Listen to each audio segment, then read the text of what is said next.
At Thanksgiving, my brother bragged about opening a restaurant with Grandma's $100,000. Everyone cheered. Grandma left him nothing. She left me $890,000 after he forged her signature. I stayed silent until police showed up at his grand opening. I swear, there are moments in life that just etch themselves into your soul. Moments that redefine everything you thought you knew about loyalty, about family. For me, that moment hit like a gut punch on Thanksgiving, watching my own brother not just lie to everyone, but do it with such cruel glee, and my innocent little boy was right there, absorbing every single word. We were all packed into my parents' dining room, same as always. Table too small, turkey too dry, my mom with candles burning like we were on a TV set. My son, Noah, he was 8 then, sat beside me in this scratchy sweater he hated, quiet as a mouse. That's how he always got around my family. But he had this sweet, secret mission. He'd made a little card for Grandma's place setting. Grandma, who'd been gone for 6 months. He wrote, "I miss you. I saved you a seat." He slid it under her old napkin ring, a small, proud smile on his face, like he'd done something truly important. Then my brother, Ryan, he waited. He waited until everyone had their plates piled high, then he stood up, clinked his glass. No prayer. No toast to family. Not a whisper about Grandma. He just grinned, like he was stepping onto a stage, and practically boomed, "Big news, everyone. I'm opening a restaurant." People actually gasped. Like he'd announced a pregnancy or something. Then he practically preened, adding, louder this time, "And I'm doing it with the $100,000 Grandma left me." The applause was instant. My dad slapped the table, laughing. My mom's eyes welled up, just like a scene from a bad Hallmark movie. My aunt chimed in, that's exactly what she would have wanted. Ryan just soaked it all in, as if that applause was his birthright. Then, the grand reveal. He pulled 3 bright red chef hats, the cheap, bulk order kind, from a shopping bag. He handed them straight to my sister's kids. "Junior kitchen crew," he announced. They shrieked, instantly pulling them on. Noah's eyes flickered towards that bag. He didn't ask. He didn't reach out. He just watched, his little face a picture of careful hope, that way kids get when they've learned not to expect much. "Ryan?" He looked right past Noah. Like he was invisible. My mom caught my eye, gave me that familiar little frown, the one that said, "Don't you dare start anything." And then Ryan, still smiling, still basking, said, "It'll be a family business. Real family, people who show up." He emphasized show up with a smug grin. Noah's cheeks went instantly pink. He stared down at his mashed potatoes, started pressing his fork into them, over and over, like he was trying to disappear into the plate. My throat tightened so fast, I could barely swallow. I wanted to stand up. I wanted to yell, "My kid is sitting right here. Don't you dare." But I didn't. Because in that exact moment, with everyone clapping for a lie, I finally understood. This wasn't just about a restaurant. This was Ryan marking his territory, and my kid? My kid was the one he always chose to step on. So I smiled. Because I'd spent most of my life learning how to smile through it. I cut my turkey. I took a sip of water. And I said nothing. Not at that table. Not then. My name's Eric. I was 39 back then. Lived about 20 minutes from my parents' place, in a small 2-bedroom townhouse that always smelled faintly of gym tape and laundry detergent. I coached boxing for a living. Not the fancy kind. I trained teenagers who needed a place to channel their anger. Women who wanted to feel safe walking to their cars. Older guys who just needed a reason to get out of the house. I ran early classes.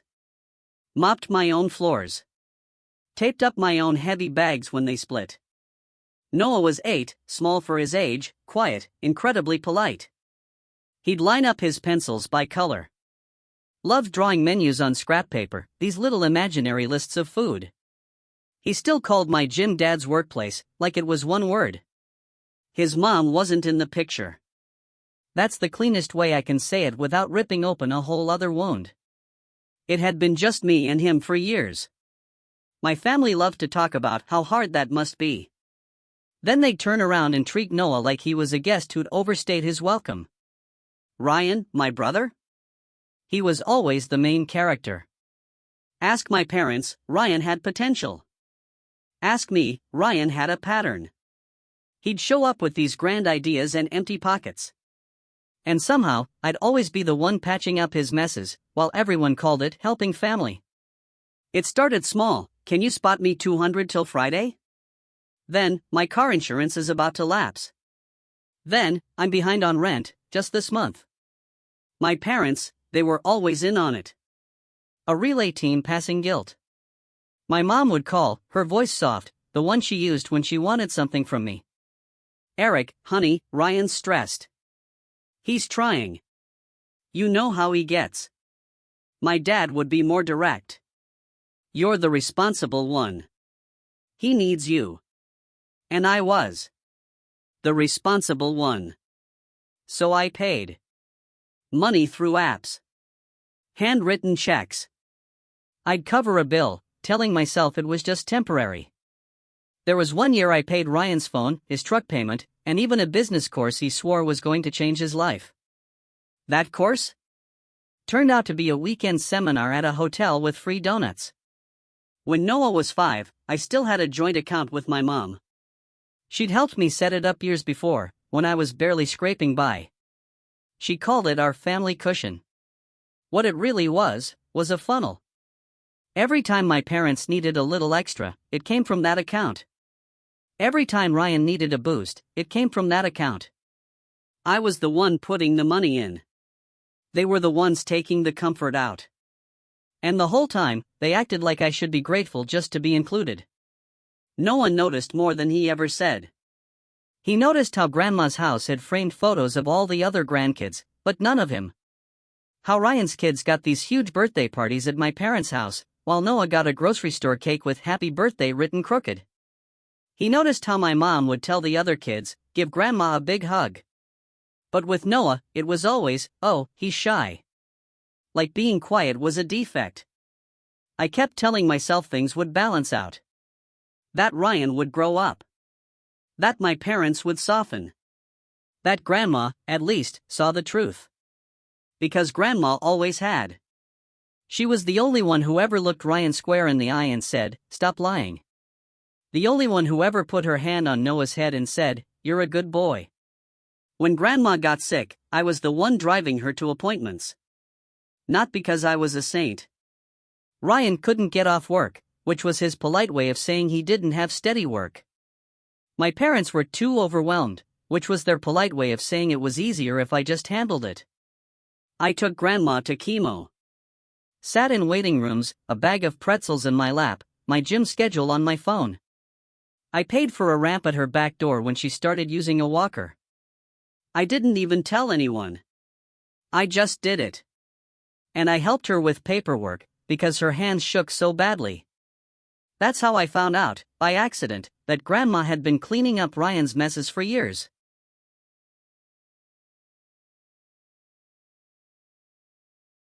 Old bank statements. Overdraft fees, circled in pen. Little angry notes in the margins, reminders to herself, Ryan took $2,000 again. Signature looked wrong. Need to lock checks. The last year of her life, she started keeping her checkbook in a tin in the freezer. I'm not kidding. The freezer. Because she knew Ryan wouldn't look there. That's the kind of potential my brother had. A month before Grandma passed, she asked me to come over. Alone. No Noah. No parents. Just me. She sat at her kitchen table, wrapped in a blanket, and slid an envelope across to me. I'm not asking you to open it now, she said, her voice frail but firm. But I'm asking you to listen. And I listened. She said, your brother will try something. I don't know what, but he will. She said, your mother will cry. Your father will yell. They will tell you to fix it. She reached for my hand, her fingers felt like paper. Then she said, don't let them use Noah to pull you back in. My eyes burned. I just nodded, completely unable to speak. And then she said the line that has echoed in my mind ever since, I never forgot. I left you what I left you because you already pay for everyone. I'm giving you a chance to stop. I didn't understand what she truly meant until after the funeral. The will reading was in this bland office, beige walls, a bowl of untouched mints. Ryan showed up late, wearing cologne like he was going on a date. My mom dabbed her eyes the entire time. My dad sat rigid, jaw tight. Noah, he was with me, his little feet swinging, clutching a toy car. The attorney cleared his throat, began reading the document. Small gifts. A few cousins got $5,000. My aunt inherited grandma's jewelry. Then he got to Ryan. He paused, almost dramatically, like he already knew what was coming. To my grandson, Ryan, he read, I leave $0. Ryan actually laughed at first, a short, disbelieving bark, like it was some kind of sick prank. Then the attorney continued, his voice steady. To my grandson, Eric, I leave $890,000. My mom made a choking sound. My dad's head snapped up. Ryan's face went blank, then red, then twisted, like he'd just been slapped across the face. The attorney held up a separate letter. There is also a note, he announced. He read it aloud. To Eric, help your brother if he ever grows up. The room went absolutely silent. The worst kind of silence. Ryan's eyes locked onto mine, burning with pure hatred. My mom whispered, she didn't mean that. My dad blurted, that's not right. But I just sat there, Noah's warm, little hand in mine, and I understood. I understood exactly what Grandma meant. She hadn't given me money because she trusted me to be generous. She gave me money because she trusted me to finally say no. After that day, my family's story changed. In their version, Grandma had lost it at the end. In their version, Ryan was robbed. In their version, I was lucky, and that luck meant I owed everyone. My mom started calling the inheritance family money like it was some big pot of soup we all shared. Ryan started dropping comments immediately. Man, Grandma really did you solid, huh? Or, so, what are you doing for the family? My dad didn't even pretend. He said, flat out, you know you have to help your brother now. Grandma put it in writing. He said it like a command, not a request. Not even a discussion.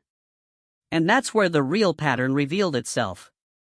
It wasn't just that they wanted me to help. It was that they felt entitled to decide what help meant. To them, help meant I funded Ryan's life, while my kid kept getting pushed to the edge of every room, an inconvenient afterthought. Ryan came to my gym one morning. He leaned on the front desk like he owned the place, a smirk on his face. Listen, he started, I'm not asking for much. He always started that way. Then he hit me with it.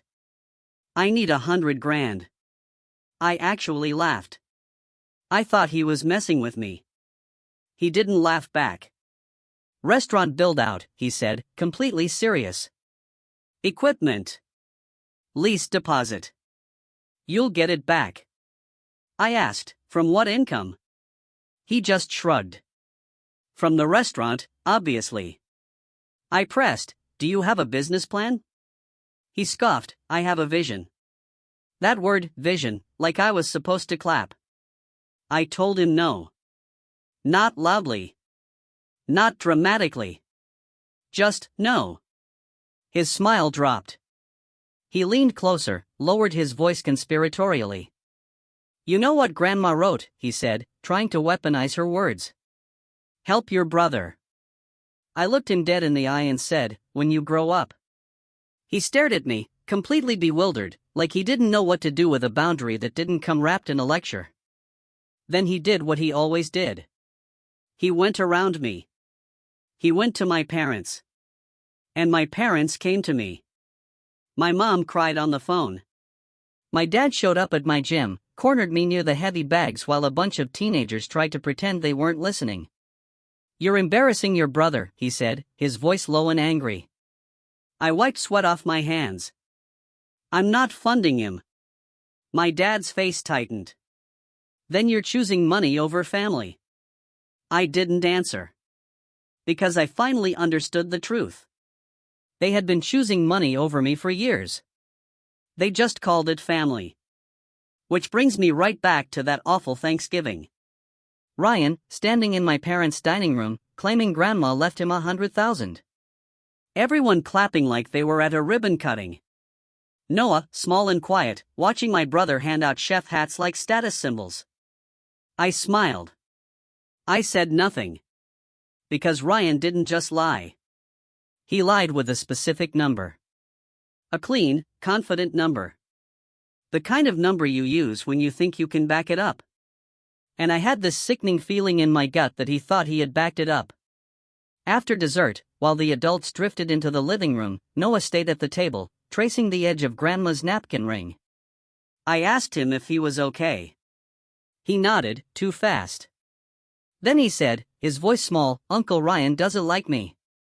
It wasn't a question. It was a conclusion. I swallowed hard and said, "That's not your fault, buddy." Noah just shrugged, like he already knew adults didn't actually fix things. Then he whispered, "Grandma did." And that nearly broke me. Because Grandma wasn't here anymore.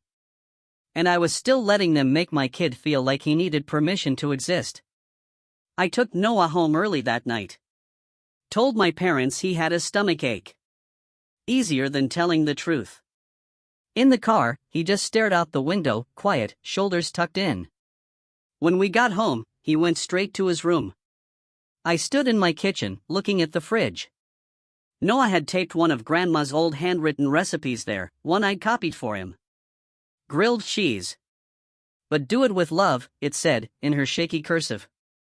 I took a deep breath, grabbed my phone, and did the one thing I'd been avoiding, because I knew it would blow up my whole family. I called Grandma's attorney. The next morning, I was back in a small office. But this time, it wasn't beige and polite. It was practical.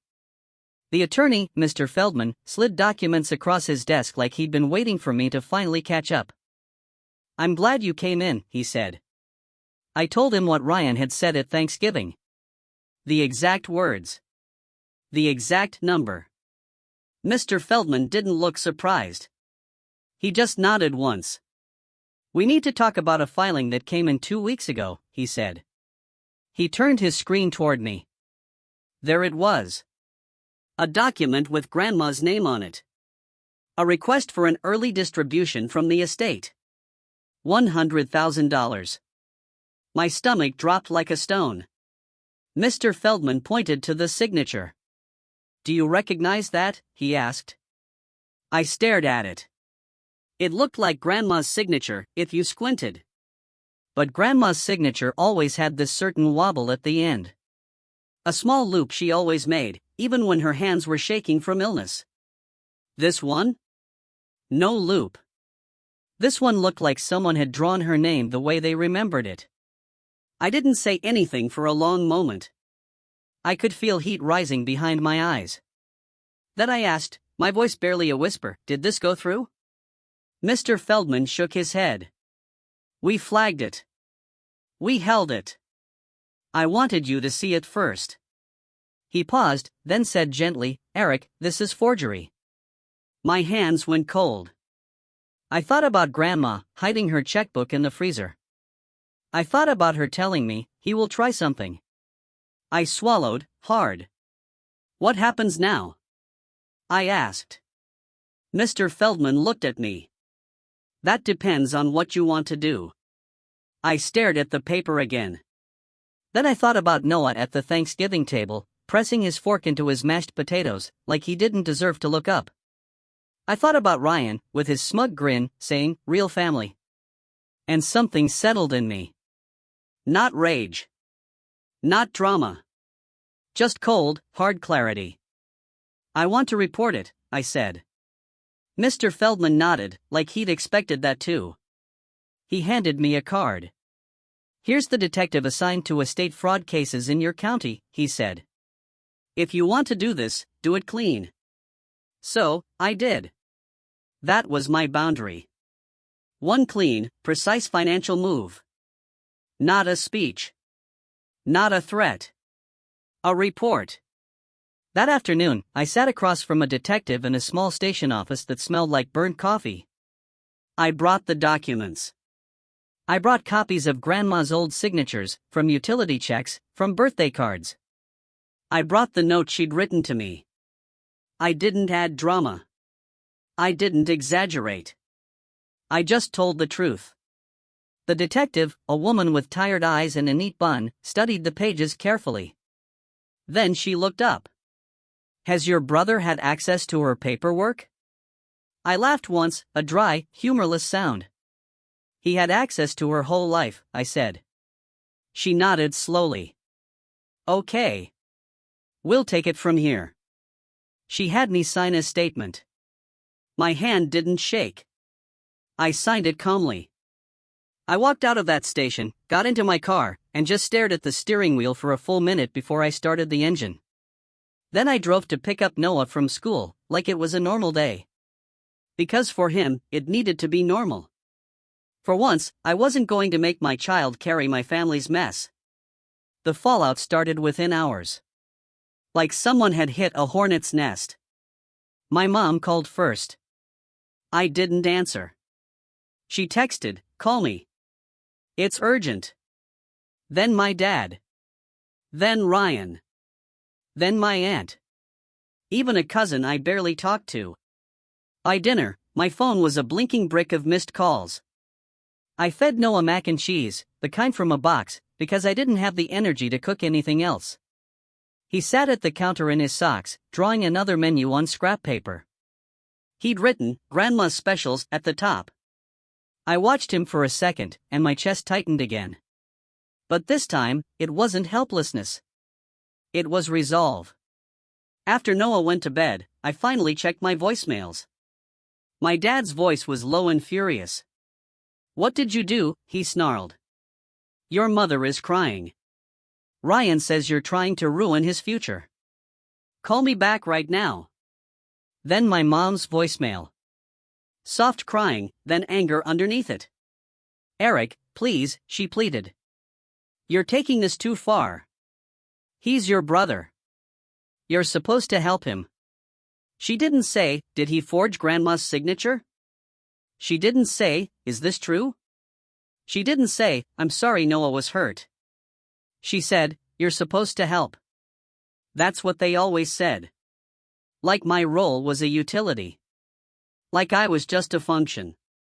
The next day, Ryan showed up at my gym. He came in during a beginner class, while I was holding mitts for a kid who was finally learning how to keep his hands up. Ryan didn't care. He walked right onto the mat, like rules didn't apply to him. He got close, hissing, "Are you kidding me? Police over family? Money?" I lowered my hands, told the kid to take a water break, and stepped closer to Ryan so no one else could hear. "You forged her signature," I said, my voice steady. Ryan's eyes flicked.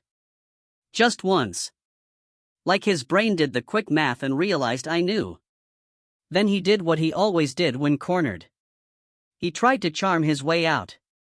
I was going to pay it back, he insisted. I just stared at him. He added, desperately, "You have almost 900,000, Eric. Come on." There it was. Not denial. Not remorse. Just pure, unadulterated entitlement. I said, calmly, "Don't come here again." His face twisted. "You're really going to do this?" he snapped. "In front of your kid?" And that was the part that made my hands curl into fists, even though I didn't raise them. Because he always used Noah. Like a shield. Like a bargaining chip. I leaned in close. "Quiet," I told him. "You already did it in front of my kid. At Thanksgiving." Ryan's mouth opened, then snapped shut. He stepped back, like he wanted to yell, but he didn't want witnesses. So he did what my family always did. He left. And he made me the villain somewhere else. For the next 2 weeks, my parents tried everything. My mom showed up at my townhouse with a casserole, like we were playing pretend. I didn't let her in. She stood on my porch, whispering, "Just fix it, Eric. Just give him what he needs and make it stop." My dad sent a long, rambling text about loyalty and blood. Ryan's messages swung between pure rage and fake sadness. One day it was, "You're dead to me." The next, "I can't believe you'd do this when I'm finally trying." My aunt called and said, "Your grandma wouldn't want this." I almost laughed. Because grandma had literally warned me this would happen. Noah started having trouble sleeping. Not because he knew the details, I didn't tell him, but kids feel tension like weather. One night, he came into my room, his blanket dragging behind him. "Are we in trouble?" he asked, his voice small. I pulled him close. "No, buddy," I said. He whispered, "Uncle Ryan's mad." I swallowed. Uncle Ryan made choices. That's not on you. Noah nodded, like he wanted to believe me. Then he added, "Grandma would be mad, too." And I said, "Yeah. She would." 3 weeks after Thanksgiving, Ryan's grand opening happened. He'd rented a small storefront in a strip mall near the highway. The kind of place that used to be a sandwich shop, then a nail salon, then just sat empty with a faded for-lease sign. He slapped a new name on it, something dramatic with kitchen in it. My parents were acting like it was the second coming. My mom texted me that morning, "Today is a big day. Don't be cruel."